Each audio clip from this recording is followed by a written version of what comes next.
There are a lot of reasons, critics say, for why President Biden's poll numbers are the worst of any president, the majority of presidents, since World War II. His approval rating stands at around an average of 41%, but in a number of polls, it's dropping to 38% or 36%. Now, here's why. Let's welcome back to the show Brandon Arnold of the National Taxpayers Union. The White House and Democrats believe in their big government spending so much they want big government to bully everyone into paying for it. It's good to see you, Brandon. They want more IRS firepower for audits to go after all levels of income classes. What do you say? Yeah, what they're looking to do is put $80 billion with a B, into the IRS to hire 87,000 new agents to start to do 1.2 million new audits every year. And these audits are not going after Jeff Bezos and Bill Gates and the wealthiest Americans. Of course, there will be some wealthy people that are targeted, but nearly half of these audits, nearly half of this 1.2 million new audits, will actually target people making $75,000 or less, according to the Ways and Means Republican staff.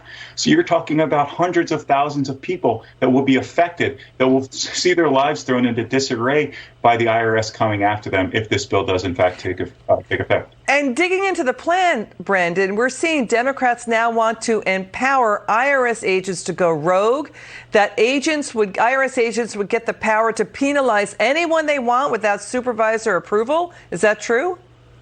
Yeah, not only could they do that, but it's retroactive. So what they're looking to do is peel back a safeguard, a very important safeguard. All it says is that if an IRS agent wants to assess a penalty, before they do so, they have to get the sign off of a supervisor. It's just to make sure that they don't go rogue. They want to not only repeal this, they want to do it retroactively back to 20 years, so people could get unexpected penalties slapped on them for violations that they're not even aware of, and they may not have the paperwork saved to fight the IRS back. It's really, really terrifying. It's scary. It could go back 20 years, as you point out. Let's sit tight on this question. I want the viewer to see what happened with the Obama-Biden era of targeting conservative nonprofits for extra scrutiny. It turns out it was 466 groups that were targeted. They picked up some progressive groups. Lawyers say it was to give them cover to not appear biased. It was like triple the amount of scrutiny for the conservative nonprofits. So what we're talking about is effectively empowering the IRS to check under the couch cushions of every living room in America to pay for more than $5 trillion all-in spending. That's more than half of what Obama did in 8 years. They also want to basically potentially keep IRS data gathering, data mining of everyone's bank, loan, and investment accounts. Can you explain that one?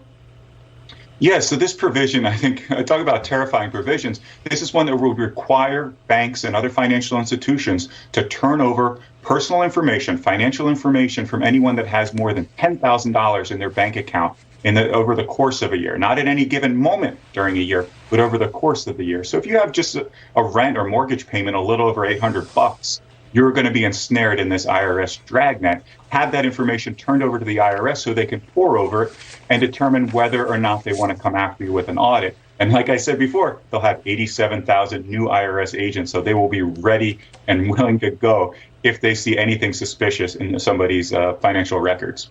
It feels like we're bringing back the illegal quota systems into the IRS. That was outlawed decades ago. This is bad stuff. We're going to stay on the story for you with Brandon Arnold. We'll have you back on. It's good to see you, Brandon. Come back soon. Okay, we're just now coming out of the bottom of the hour.